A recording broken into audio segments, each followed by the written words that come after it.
이 종목은 대체 왜 화제가 되었을까요? 특징주 살펴보도록 하겠습니다. 먼저 수산주들 체크할까요? 최근 들어서 이슈가 되는 날이 많죠. 오늘도 동원수산, 사조, 오양 등이 10% 넘는 급등으로 진행되고 있네요. 일본이 후쿠시마 방사능 오염수를 그냥 해상에 방류할 가능성, 이게 이제 이슈화되면서 국내 수산주로도 관심이 연일 쏠리고 있습니다. 동원수산은 1,700원 현재 기록되고 있네요. 확인하고 가겠습니다. 이번에는 스튜디오 드래곤 보겠습니다. 이제는 턴할 수 있는 것일까요? 주가 참 많이 빠졌잖아요. 지난 6월에 정말 많이 기대했었던 스튜디오 드래곤이 제작한 드라마 아스달 연대기가 흥행에 실패하면서 그때부터 주가가 참 많이 밀렸습니다. 그런데 지금 TVN에서 방영하고 있는 드라마 호텔 델루나는 또 인기가 참 많단 말이죠. 자체 기준으로 했을 때 동시간대 방영되는 그런 타 프로그램 대비해서 시청률 최고였다. 이런 집계가 나오게 되는데요. 그런데 이 드라마도 이제 끝날 때가 다 돼서 지금의 상승세가 어디까지 이어질 수 있을지는 모르겠습니다. 어쨌든 지금은 2% 넘는 상승 59,600원 기록이 되고 있습니다. NHN 볼까요? 자사주 매입하겠다고 했습니다. 지난 4월쯤에 9만 원대 하던 주가가 지금 6만 원 선 아래로 떨어졌으니까 많이 빠졌죠. 주가 안정을 위해서 주주 가치 제고를 위해서 자사주 매입하겠다라고 했고요. 규모는 100억 원어치입니다. 주가는 3% 넘는 반등을 시도하고 있는데 58,800원 앞으로도 한번 추적해 보도록 하겠습니다. 일진다이아 볼까요? 2분기 사상 최대 실적을 내놨습니다. 자회사 덕분이요. 자회사 일진복합 소재 덕분에 일진다이아가 수소차 관련주를 엮이면서 연일 부각이 됐었잖아요. 이 자회사가 성장을 정말 하고 있다더라라가 확인이 되면서 주가가 또 올랐는데 장중 대비해서는 상승폭을 좀 줄여놨습니다. 지금은 2%대 강세권 진행되고 있습니다. 조선주들은 오랜만에 전략 한번 챙겨볼까 하고요. 많이 오릅니다. 대우조선해양이 무려 10% 껑충 뛰어오릅니다. 깜짝 실적을 내놨습니다. 2분기 호실적 일단 나오면서 뭔가 분위기가 반전되는 모습을 신호탄을 쏘았고요. 미중 무역 분쟁 이후 주가가 전반적으로 급락했는데 그동안도 가뜩이나 바닥권에 있던 조선주들의 주가가 더 아래로 떨어진 형국입니다. 이제 와서 생각해보니 기업 가치 대비 너무나 저평가되어 있다는 겁니다. 앞으로는 진짜 부각될 수 있을까요? 다시 한번 챙겨보도록 할 거고요. KG 이니시스 보겠습니다. 자회사 흡수합병으로 인한 시너지가 기대된다라는 얘기들 나오고 있고 주가는 9% 가까운 급등입니다. 최근 모바일 결제 관련주들 또 강세를 보이잖아요. 그냥 한때 분위기인 것인지 이것 또한 챙겨봐야 되겠습니다. 효성중공업도 볼게요. 수급 기관의 중심으로 나아지는 듯 하고요. 또 업황 침체 속에서도 이제 4분기 만에 턴어라운드 했다라는 소식도 전해지네요. 주가 6% 가까운 반등 중인데요. 효성중공업에 대한 전략도 챙겨보도록 하겠습니다. 자, 종목에 대한 이야기요. 오늘 유한자증권 영업부 송태영 과장과 함께 말씀 나눌게요. 과장님 어서 오세요. 네, 안녕하세요. 안녕하십니까. 조선주 먼저 볼게요. 네. 너무 많이 주가가 빠져 있다. 이제는 올라올 수 있을 만하다. 그리고 대우조선해양 보니 실적도 괜찮더라. 사실 이들이 가지고 있는 부동산 가치만 하더라. 이것만 따져봐도 충분히 현 주가는 말이 안 된다. 이것이 모든 내용입니다. 어떻게 볼까요? 주가가 이제 턴할 수 있을까요? 이 정도 이슈로요? 일단은 지난주 금요일 날 미국 시장에서 산업재 관련된 섹터가 가장 큰 폭으로 상승을 했던 부분이 있었어요. 한 네. 1.9% 이상의 상승을 보였던 부분이 있었었는데 산업재 국내에서도 상당 부분 계속적으로 저평가되고 있었던 부분도 있었기 때문에 일단 오늘은 저가 매수세가 좀 많이 유입이 되고 있다. 이렇게 보시면 될 것 같고요. 그리고 기관의 매수세 같은 경우에도 요즘 조금씩 이 조선주 쪽으로 들어오는 모습을 보였었거든요. 그런 부분 감안을 하게 된다 하더라도 이 기간의 수급이 조금씩 붙고 있구나. 이 정도로 이해를 하시면 좀 될 것 같습니다. 뭐 말씀을 하신 것처럼 사실 이 대우조선해양이라든지 아니면은 뭐 한국조선해양이라든지 이런 조선주들 자체의 실적만 놓고 봤을 때는 그렇게 나쁜 상황은 아니에요. 이 대우조선해양 같은 경우에 사실 어닝 서프라이즈도 기록을 했을 만큼 상당히 실적이나 이런 측면도 상당히 좋은 부분도 있었었고요. 그런 점을 감안을 하게 된다라면 이러한 저평가에 대한 부분이 다소 이제 근거로서 좀 작용을 할 수 있지 않을까 이렇게는 네, 좀 생각을 네. 해볼 수가 있는 것 같고요. 다만 이제 말씀을 하신 것처럼 자산 가치 이 부분은 뭐 사실 회사를 청산하는 부분이 아니기 때문에 네, 네. 하단을 막아줄 수 있는 역할은 하겠지만 주가의 부양을 할 수 있는 이 요소로 갈지는 이 부분은 조금 퀘스천 마크이다 이렇게 말씀을 좀 드릴 수가 있을 것 같습니다. 그래서 일단 상반기에는 가장 좀 안 좋았던 점은 조선주의 이 수주 관련된 부분이었었잖아요. 수주 관련된 부분이 있어서 사실 뭐 한국조선해양도 목표 수주량 대비 20%밖에 못했었고 삼성중공업도 40%밖에 못했었고 이랬던 부분 자체가 가장 주가를 발목을 잡았었던 부분이었었는데 하반기로 가게 될수록 컨테이너선이라든지 아니면 LNG선 관련해서 계속적으로 수주가 나올 수 있을 만한 이 여건이 마련이 되고 있거든요. 그런 점 감안하게 되었을 때 조선주 하반기로 갈수록 조금 더 강해질 모멘텀은 충분히 섹터 내에 있다라고 말씀을 드릴 수가 있을 것 같고요. 다만 이제 이 조선주 같은 경우에 산업재이기 때문에 이 글로벌 매크로에 대한 부분을 사실 생각을 안 할 수가 없습니다. 그런 네. 점 감안하게 됐을 때 세계 지금 경기가 좋아져야 그렇죠. 되는 거잖아요. 네, 미중 무역 전쟁이라든지 지금 뭐 아래 공포라든지 이런 네. 부분에서 지금 계속 경기 침체에 대한 이 경계 신호를 보내주고 있거든요. 그런 부분이 만약 조금 더 시장에서 더욱더 이 중론이 그쪽으로 쏠리게 된다라면 이 산업재 같은 경우에 사실 뭐 섹터에 아무리 좋은 모멘텀이 있다 하더라도 가기가 좀 어려운 부분이 있습니다. 그래서 그런 부분을 계속적으로 체크를 하셔야 되는 부분은 필요하다. 이렇게는 말씀을 드릴 수 있을 것 같습니다. 지난해 연말이었던가요? 이제 조선주도 백고동 올릴 시기가 됐다라고 하면서 그동안도 단기적인 랠리가 좀 펼쳐진 기억이 있는데 그 이후 그냥 또 쑥 들어갔던 조선주들이잖아요. 이번에는 좀 바통을 이어받아서 또 다시 좀 힘을 낼 수 있었으면 좋겠는데 만약에 세계 경기가 완전히 화랑 여기까지는 바라지도 않아요. 뭔가 진정된다면 추세는 조금 윗방향으로 갈 수 있을 텐데 그렇게 된다면 어떤 종목이 가장 먼저 치고 올라올 가능성이 있을까요?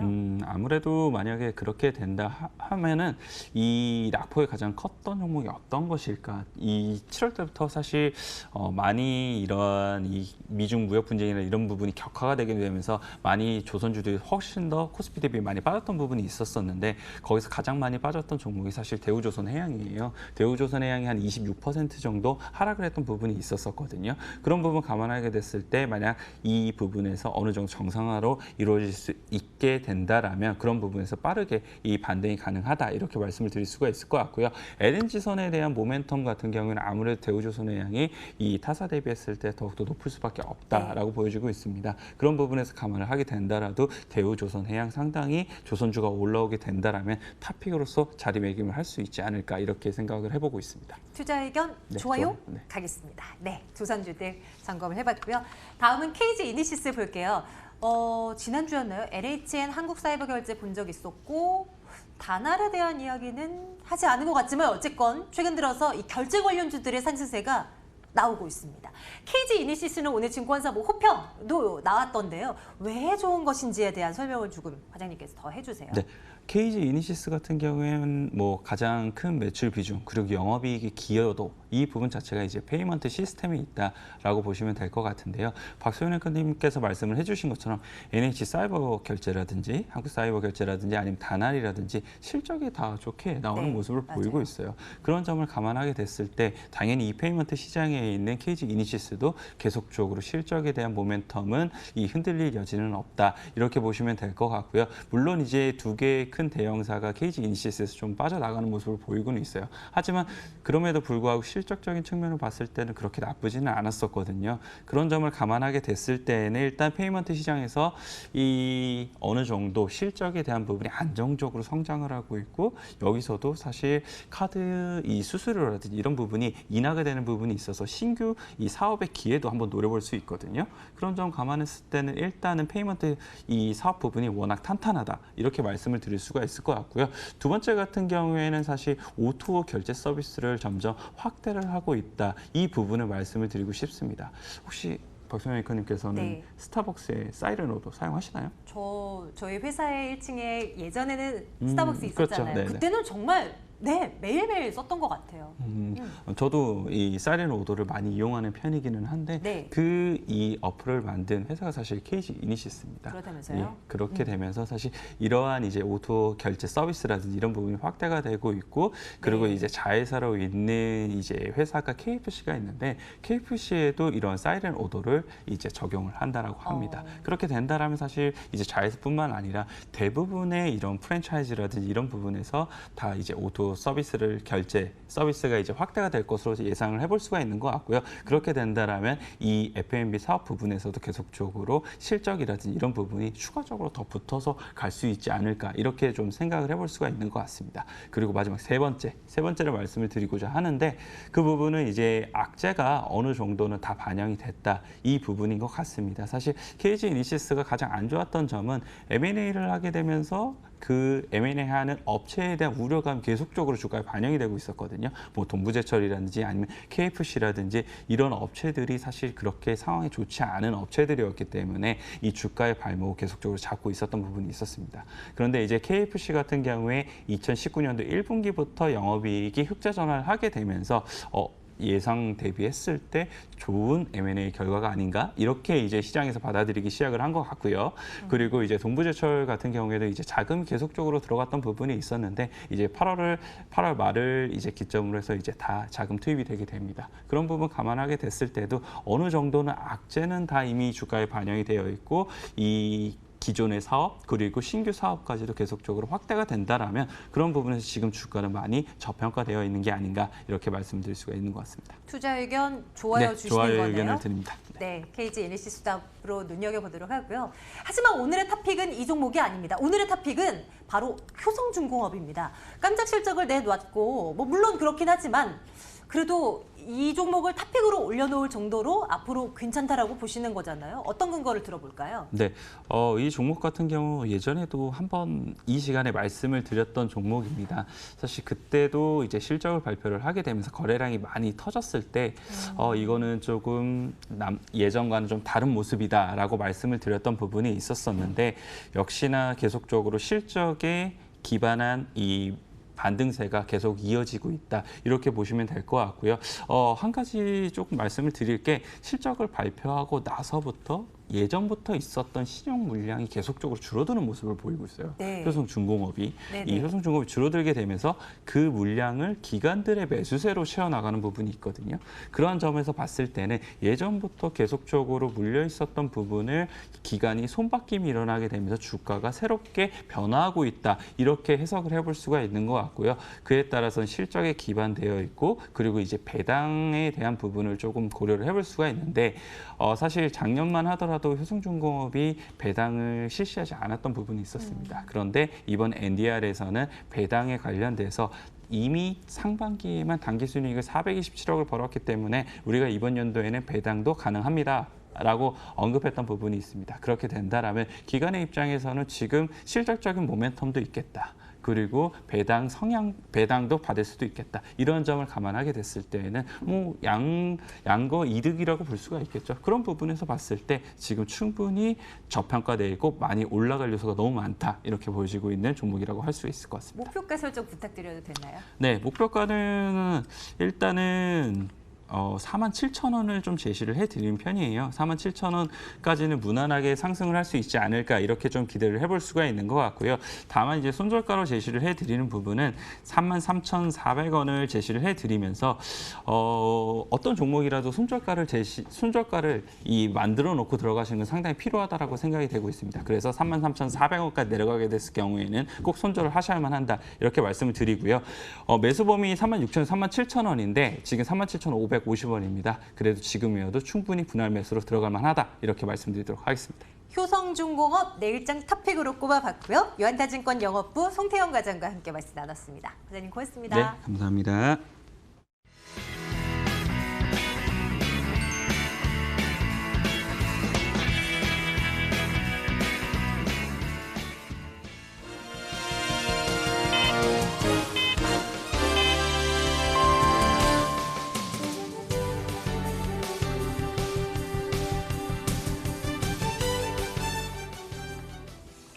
8월 19일 월요일 거래 마쳤습니다. 불확실성이 다소 완화된 글로벌 증시입니다. 미중 무역 갈등도 미국이 중국에 대해서 관세 부과를 12월로 연기하겠다라고 밝히면서 한숨을 돌린 상황이고요. 주말에 있었던 홍콩 시위도 다행히 무력 충돌 없이 무사히 끝났습니다. 한일 갈등은 그래도 대화의 가능성을 열어뒀다라는 점에서 불확실성이 다소나마 줄어들었습니다. 이번 주 주목해야 할 일정이 많습니다. 차근차근 체크해 보시죠. 일단 지난주 시장을 덮였던 아래 공포, 이와 관련해서 도널드 트럼프 미국 대통령은 문제는 중국이 아니라 연준이다라며 파월 의장을 압박했습니다. 21일 수요일 연준 FOMC 의사록이 공개될 예정이고요. 또 22일 목요일에는 통화 정책을 주제로 파월 연준 의장이 잭슨홀 미팅에서 연설에 나설 예정입니다. 여기서 과연 어떤 메시지를 시장을 통해서 던질지 시장이 주목하고 있습니다. 바쁜 한 주가 시작됐습니다. 월요일 마감가부터 체크해 보도록 하겠습니다. 8월 19일 월요일에 마감가입니다. 일단 코스피는 1939선에서 마감했습니다. 오늘 1940선을 두고 등락을 반복했는데요. 1940선을 유지해내지 못한 채 1939선에서 마감했습니다. 0.6%의 탄력을 보이면서 거래 마쳤고요. 코스닥은 594선에서 마감했습니다. 오늘 590선 내외에서 움직이는 모습이었는데요. 600선 회복은 실패한 모습입니다. 코스닥은 0.5%의 탄력을 보이면서 594선의 종가를 형성했습니다. 일단 특징적인 움직임을 보였던 종목들 조금씩 체크해 보겠습니다. 아시아나항공이 현재 매각을 진행 중입니다. 행동주의 사모펀드 KCGI가 아시아나항공의 인수전에 참여할 것이다라는 소식 전해지면서 아시아나항공 그룹주들이 일제히 강세를 보였습니다. 아시아나항공은 12% 오름세를 보이면서 5,570원에 거래 마무리 지었고요. 아시아나 IDT도 두 자릿수 상승세를 보였습니다. 15% 급등으로 21,450원에 거래 마무리 지었고요. 이어서 에어부산은 상한가가 그래도 풀리면서 종가 형성했습니다. 그래도 26% 급등세입니다. 6,940원. 금호산업은 3.3%의 상승세를 보이면서 12,300원에 거래를 마무리 지었습니다. 경협주들도 오늘 들썩이는 모습이었습니다. 한미연합훈련이 끝나는 20일에 맞춰서 미국 이 스티븐 비건 대북정책 특별대표가 방한을 합니다. 이번 방한을 통해서 남북 관계를 넘어서 북미 대화가 다시 재개될 것인지 관심이 쏠리고 있습니다. 경협주들 그리고 그동안 낙폭이 좀 과대했다라는 인식이 있었는데요. 오늘 대체로 반등을 해주는 모습입니다. 아난티가 9%로 가장 큰 상승세를 보였습니다. 12,400원에 거래 마무리 지었고요. 좋은 사람들도 오늘 흐름 굉장히 좋았습니다. 8.1%의 탄력 유지하면서 5,200원 그리고 푸른기술, 현대상사, 현대로템도 뒤이어서 7%, 6%대 상승세를 보였습니다. 오늘 이상하게 방산주도 남북 경협주와 같이 강세를 보였습니다. 정부가 국방 예산을 늘리겠다라고 발표하면서 방위산업 관련주들 동반 상승세를 보였는데요. 특히 한국항공우주와 하나에어로스페이스가 가장 급등 양상을 보였습니다. 두 종목 모두 외국인이 가장 많이 산 종목의 랭크가 됐었는데요. 한국항공우주는 2.9% 상승하면서 38,400원에 거래 마무리 지었습니다. 하나에어로스페이스가 오늘 52주 신고가를 다시 썼습니다. 5거래일 연속 상승 랠리를 이어가고 있습니다. 하나에어로스페이스는 3.2% 오름세 나타내면서 38,400원에 거래 마무리 지었습니다. 갤럭시 노트 10 여전히 순항하고 있습니다. 이에 갤럭시 부품주들 계속해서 강세를 보이고 있는데요. 일단 파워로직스와 옵트론텍이 대표적으로 들어볼 수가 있겠습니다. 파워로직스 외국인의 수급 힘이 입어서 오늘 5.6% 급등이 나왔습니다. 9,850원에 종가 형성했고요. 옵트론텍도 외국인의 수급 강력하게 유입됐습니다. 옵트론텍은 3거래일 만에 반등한 모습 3.7%의 상승으로 6,030원에 거래 마무리 지었습니다. 한국전력까지 한번 특징주 체크해 보겠습니다. 일단 증권사에서는 감익이 종료됐고 이제부터 증익이 시작될 것이다. 그리고 2분기 실적이 비록 적자를 발표했지만 적자가 그래도 규모가 축소했다라고 긍정적으로 평가를 하고 있습니다. 오늘 메이저 수급 주체들이 힘입어서 빨간불이 켜지면서 마감했고요. 4.5%까지 상승세 키워갔습니다. 한국전력은 25,700원에 종가 형성했습니다. 수급 한번 점검해 보겠습니다. 일단 먼저 유가증권시장 체크해 볼 텐데요. 일단 양시장 모두 외국인의 수급이 오늘도 이탈이 되는 모습입니다. 코스피 시장은 외국인이 13거래를 연속해서 물량을 덜어내고 있습니다. 외국인 오늘은 1,410억 원까지 매도금을 키워갔고요. 기관이 오늘 이끌어줬습니다. 2천억 원 가까이 연기금을 사들이면서 코스피 시장 방어해주는 모습, 개인은 578억 원 매도 우위를 보였습니다. 코스닥 시장 매매 동향도 한번 점검해 보시죠. 역시 외국인 팔아냈고요. 기관 역시 쌍끌이 매도가 나왔습니다. 외국인 158억 원 팔아냈고 기관도 339억 원 그래도 제한대 매도세를 보였고요. 개인 홀로 524억 원 사들이면서 코스닥 시장 역시 방어하는 모습 확인해봤습니다. 마감 시장 상황 정리해드렸습니다.